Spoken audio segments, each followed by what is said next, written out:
زندگی موسیقی گنجشک هاست. زندگی موسیقی گنجشک هاست. زندگی باغ تماشای خداست.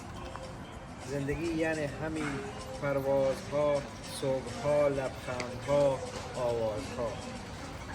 زندگی ذره کاه است که کوهش کرده. زندگی نام نیکویی است که خارش کرده. زندگی نیست به جز نم باران بهار. زندگی نیست به جز دیدن یار. زندگی نیست به جز عشق، به جز حرف محبت به کسی و نر خار و خسی زندگی کرده بسی.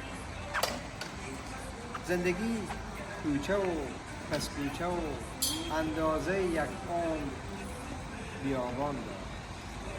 زندگی کوچه و پس کوچه و اندازه یک عمر بیابان دارد. ما چی کردیم؟ ما چی کردیم و چی خواهیم کرد در این فرصت کم؟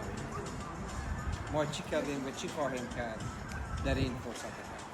این شعر تقدیم میکنم خدمت حضرت حاجی آقا صاحب و دوستای عزیز که این کلیپ رو میبینن. یک فضای بسیار رومانتیک و یک عصر بسیار غروب، در واقع در هوای بسیار خوب خزانی. ما آقا صاحب همیجا نشسته هستیم و همین شعر گل کرده به یاد ما آمد. خوشبختم که حافظه یاری داد که همین تنستم بعد از چندین وقت دوباره خدمت شما بدون کم و کاست تقدیم کنم. امیدوارم که از این کلیپ لذت برده باشین.